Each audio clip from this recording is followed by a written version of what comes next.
Hi, it's Miles Red Songbird in New York City. I was listening to this video, That Nigga Stole My Bike, featuring Owen Benjamin. And I didn't hear any words, it was just music. It was on the Varren, V-A-R-R-E-N channel. And then I saw the video number 200 was Martin Luther King Jr., a wizard. And I listened to Owen Benjamin just totally demean Dr. King. And I was outraged. You know what it is? People like, I don't know about people like, but Owen Benjamin cannot understand the way colored people lived. And before the public accommodation bill passed. When I was an airline stewardess in the late 60s as a colored girl, one day I was walking down the aisle serving, at that time, these well-to-do people, and in first class, the rich people. I said to myself, I owe this job, which has changed my life, to Dr. King, And if it wasn't for him, I would be working in the laundry with my mother. My mother was the valedictorian of her junior high school class in a school that the principal, Mr. Allison, was colored.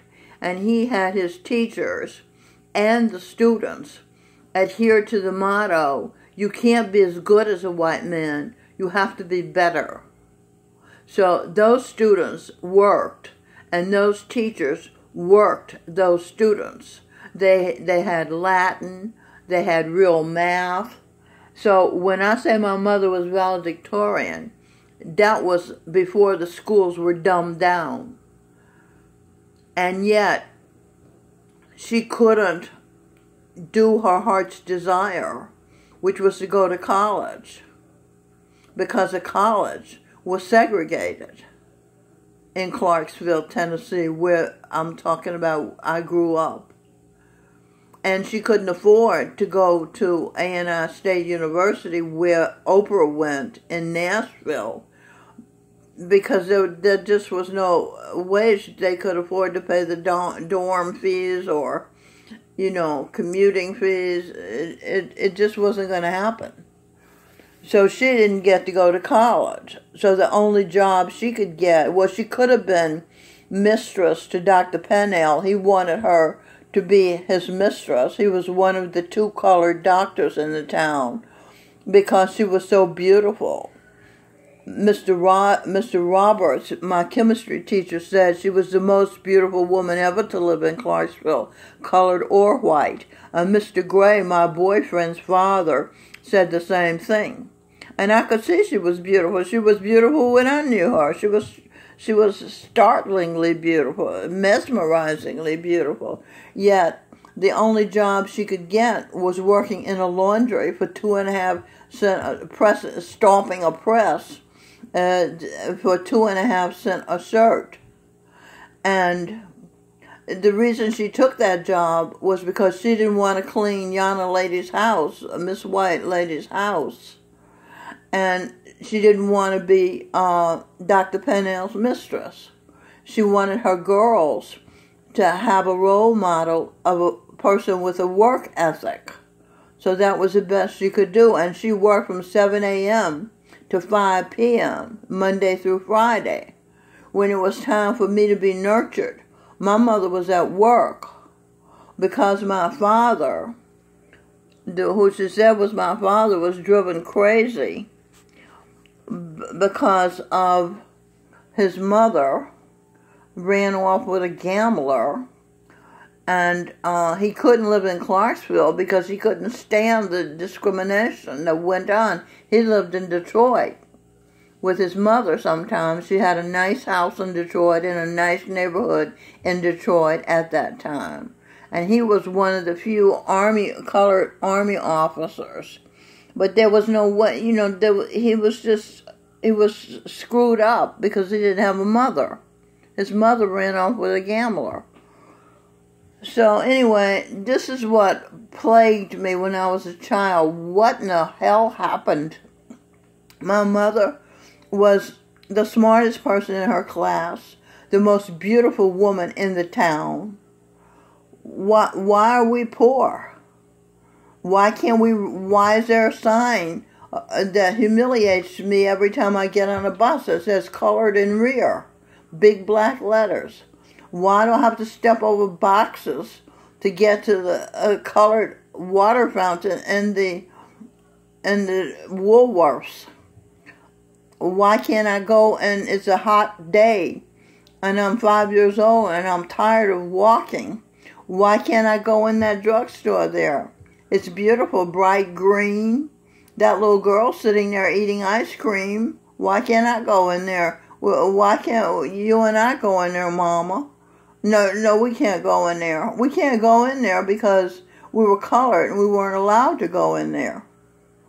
So don't tell, and that school I went to, my mother said it's a joke.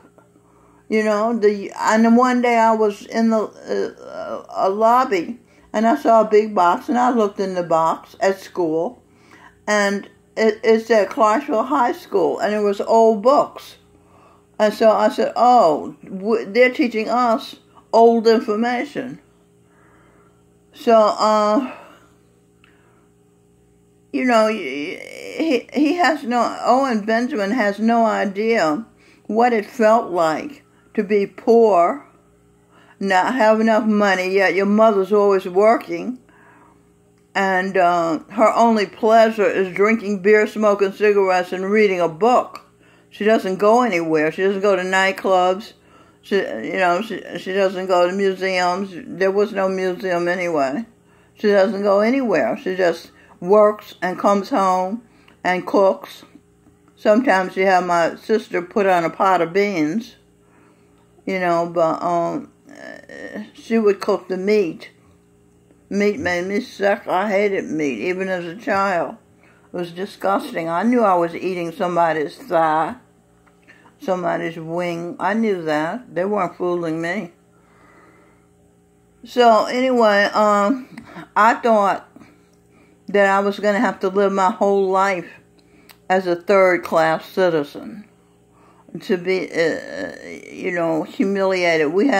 They built a nice-looking school. Byrd High School was a nice-looking school. But then I passed by a building, a real edifice, you know, and I saw a little girl wearing uniform, and I knew that she went to that school. I knew it was a school. I knew she went there, and I knew it was a good school. And I knew mine wasn't a good school because my mother already told me. She told me all about all the teachers in the school. She knew their whole histories. You know, she had no respect for most of them.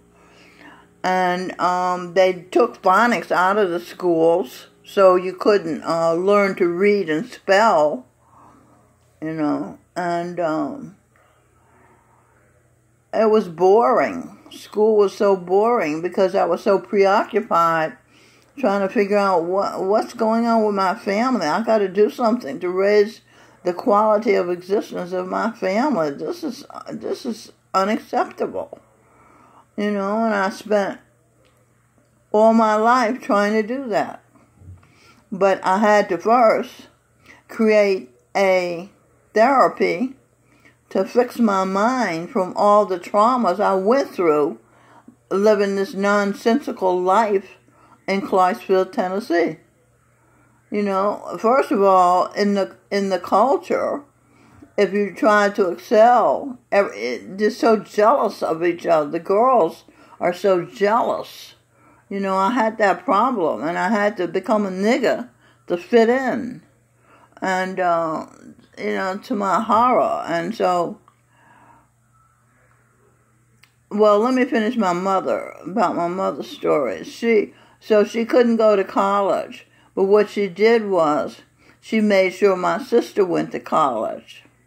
Every day she'd wake up and say, it's time to go to college, it's time to go to school. And if Helen didn't want to get up, she said, well, then you get a job, you know. You're not going to just lay in bed and hang around the house, you know. So, sure enough, my sister went to college, got a degree.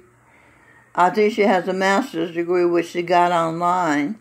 But she had a good life.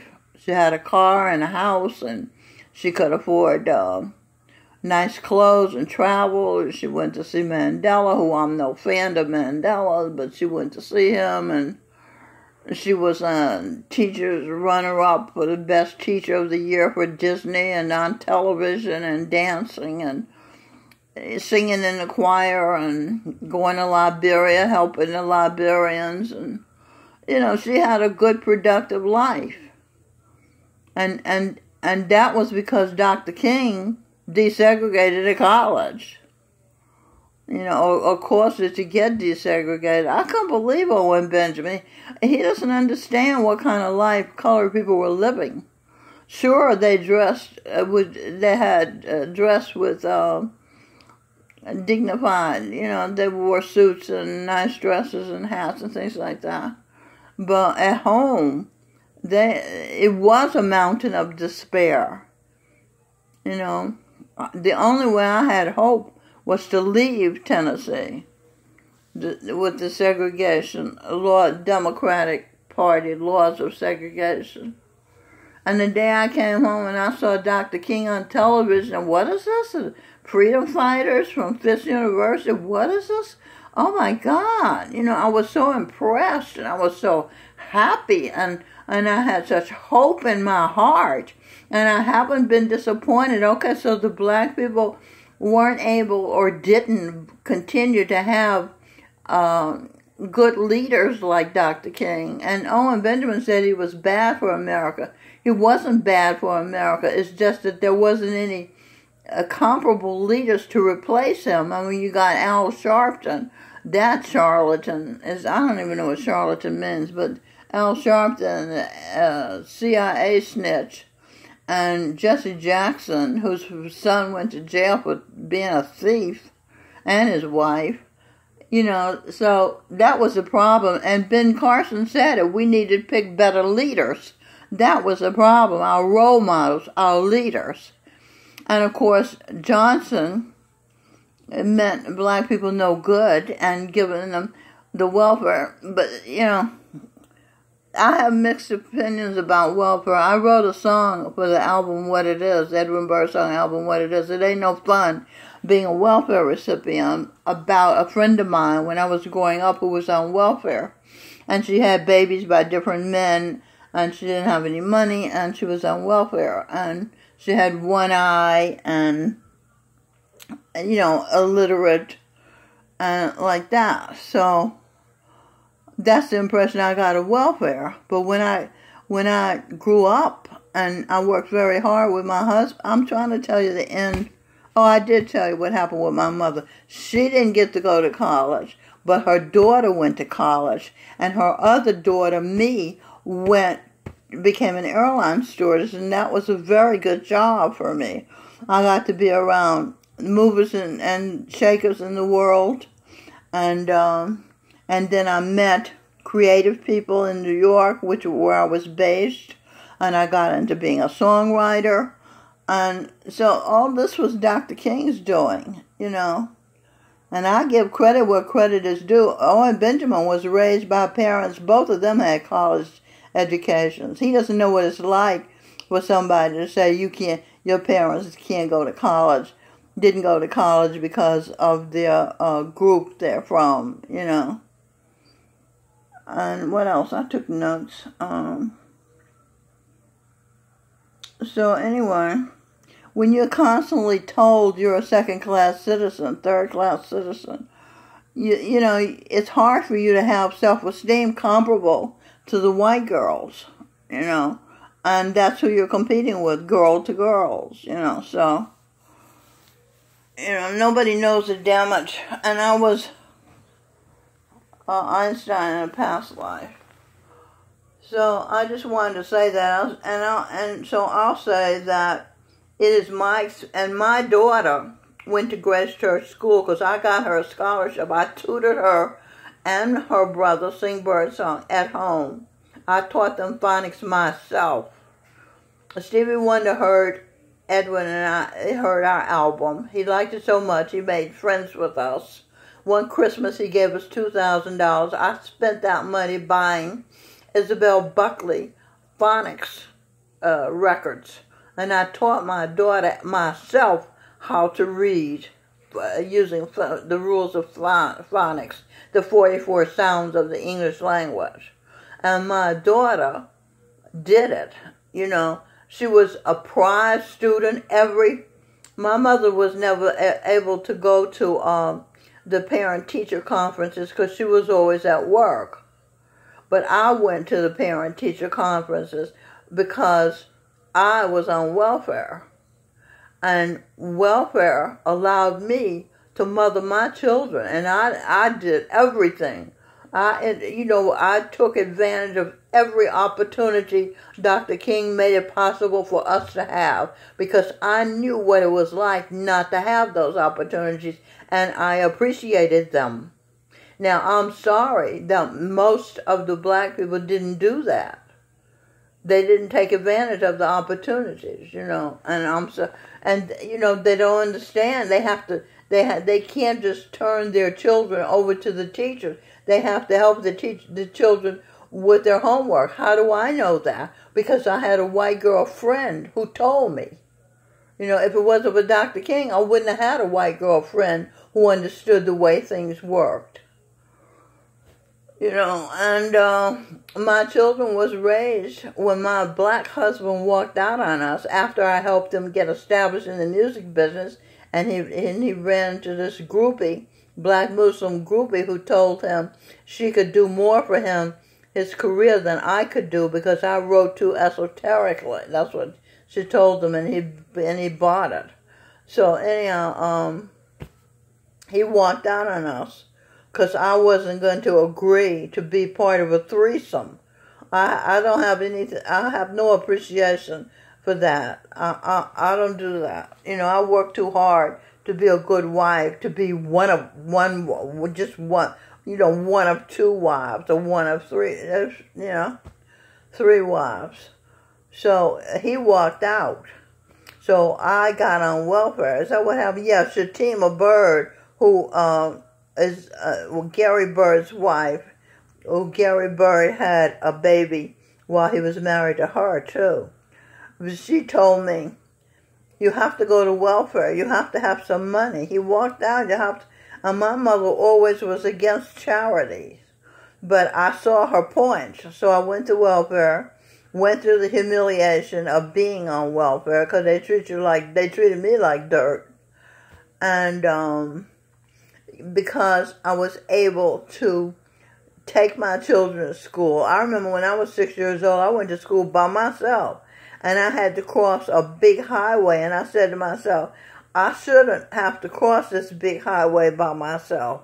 But I did, and I did. And one day I slid down the gravel in the alley I had to walk through.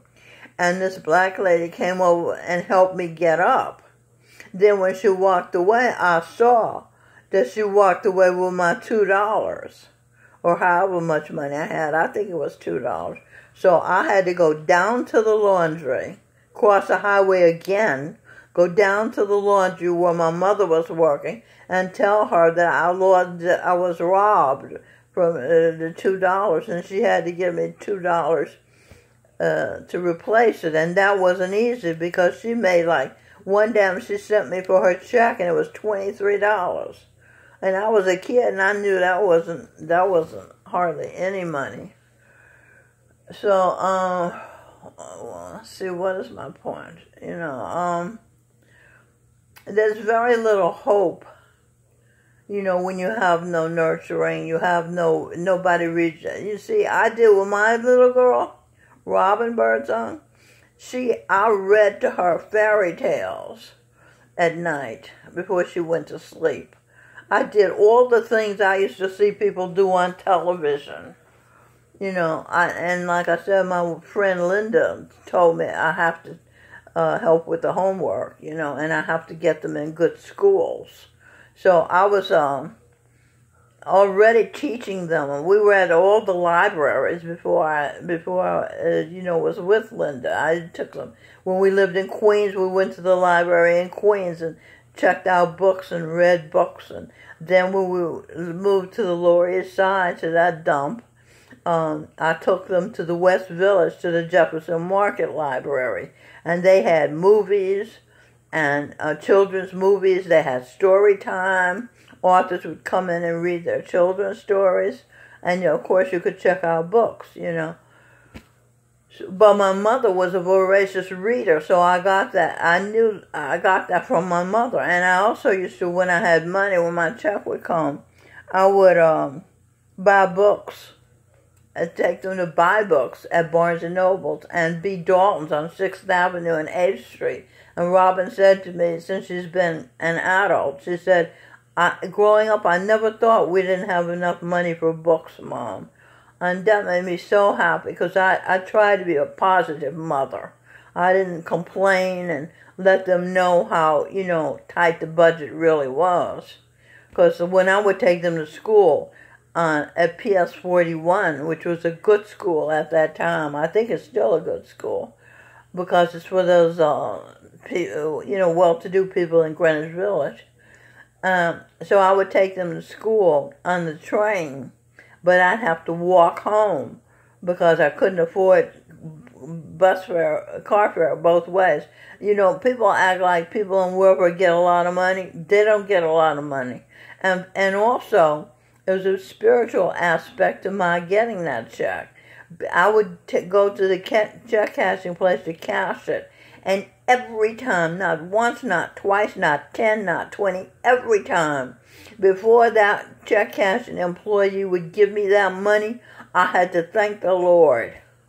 And I had a living master. It was Charan Singh. See?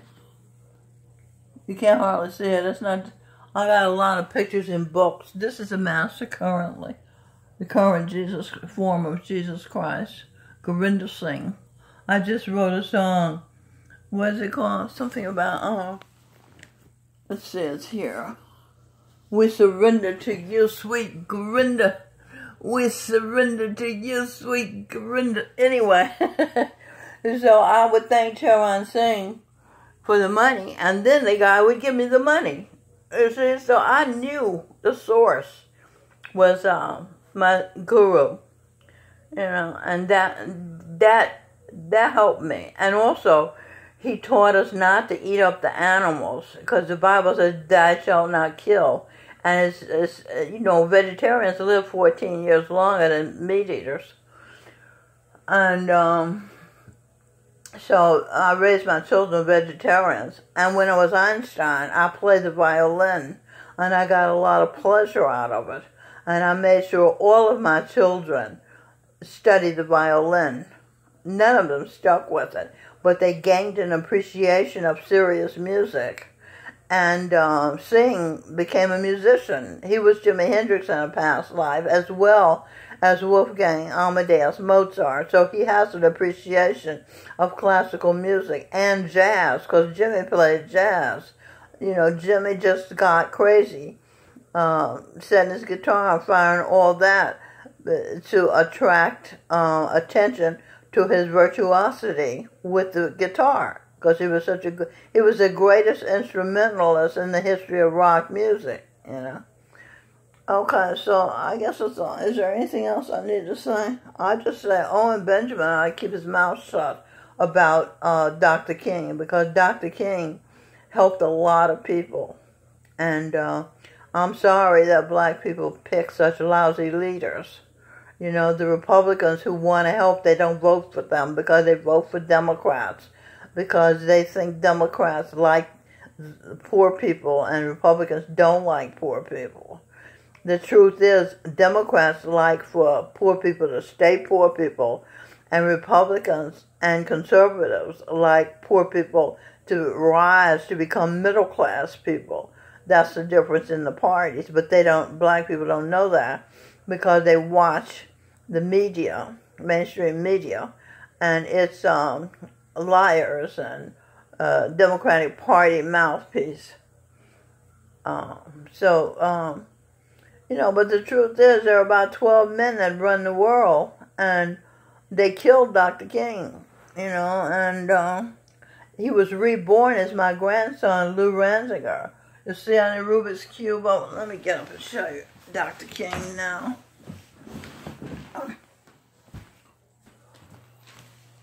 See? He was probably born as my grandson because he knew I loved him. Because I was very grateful. I give credit where credit is due. I'm a grateful person. I appreciate people who help me. And I appreciate the sun, my father. I'm from the sun. I'm an E.T. from the sun. So maybe that's why I'm not like everyone. And I grabbed those opportunities. And I had my daughter do gymnastics, ballet. She studied with the Joffrey in the West Village. Elza Recker's gymnastics school, a very good gymnastics school. They took swimming lessons. Melanie, my baby, I had her in water baby. She was able to swim at 3 months. And she took violin at 2 years old. And she studied the piano. And she was Vincent van Gogh, the painter. So, you know, and sing, he went to St. Luke's where he did fencing. And we went ice skating every Saturday. We went to Central Park every Sunday after satsang, which is a meeting with the guru. It's called satsang. And we went to Washington Square Park after they got out of PS 41 because they took physical education out of the schools. You know, I think Singh was a samurai soldier too when he was in a past life. So you name it, my kids did. Singh did skateboarding. He was very good. He could jump over, you know, inclines, and he had a bicycle, and I had a bicycle, and I used to ride Robin on the back of the bicycle, and we'd go to satsang in the West Village on our bikes. And when we were in Tennessee, I had them do horseback riding lessons. And, you know, tennis. Robin played tennis at Forest, what's it called? Not Forest Lawn. What is it called? Forest Park? Oh, I'm drawing a blank. Anyway, it's in Queens. She did tennis there. She did volleyball also. She went to Europe. She went to Italy when she was in the 11th grade at Friends Seminary because I got them in private schools after PS 41 because I tutored them and they got in this organization for gifted minority students, ABC. Singh got in there, and he went to Friends Seminary, private prep school. Robin got in Grace Church and Friends Seminary, and Melanie got in Friends Seminary. She was in Early Steps. Robin was in Prep for Prep.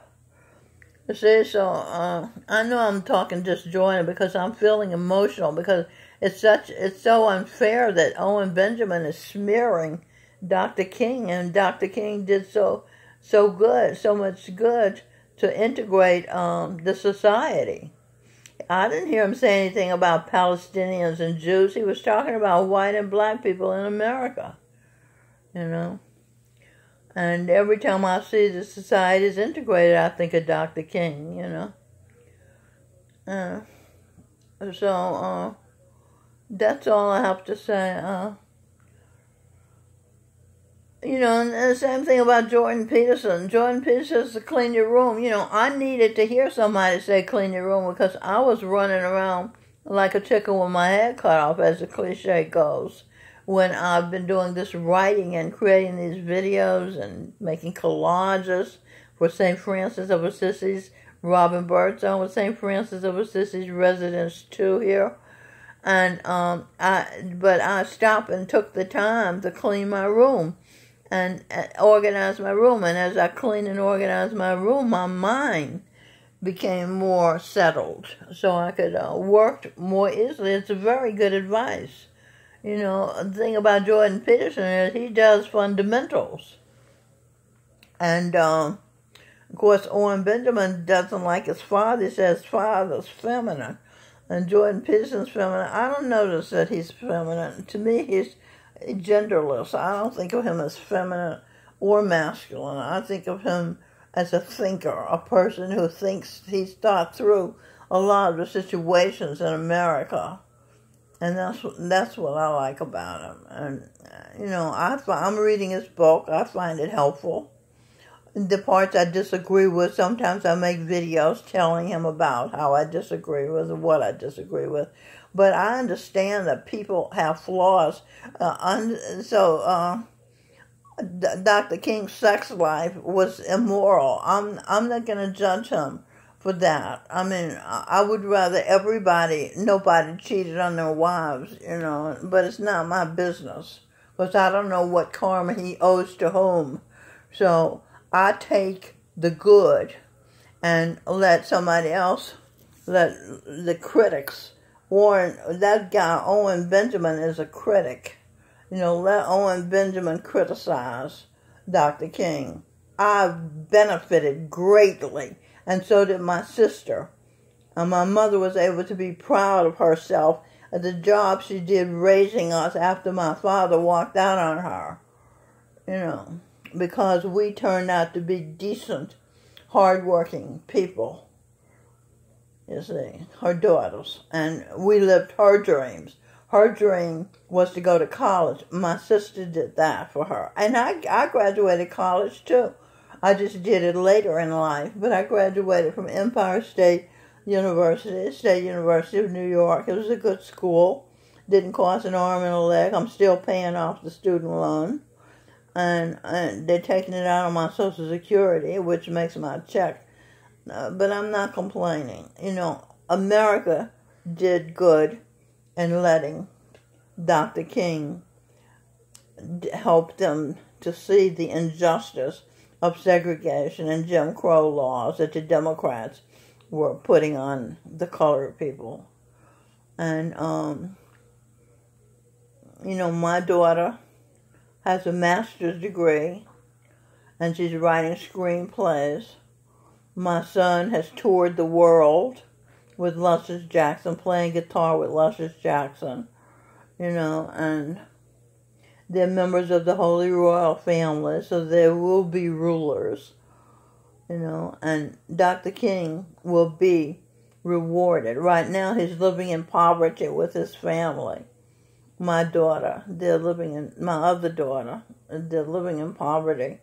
And, you know, it bothers me, but I'm doing the best I can to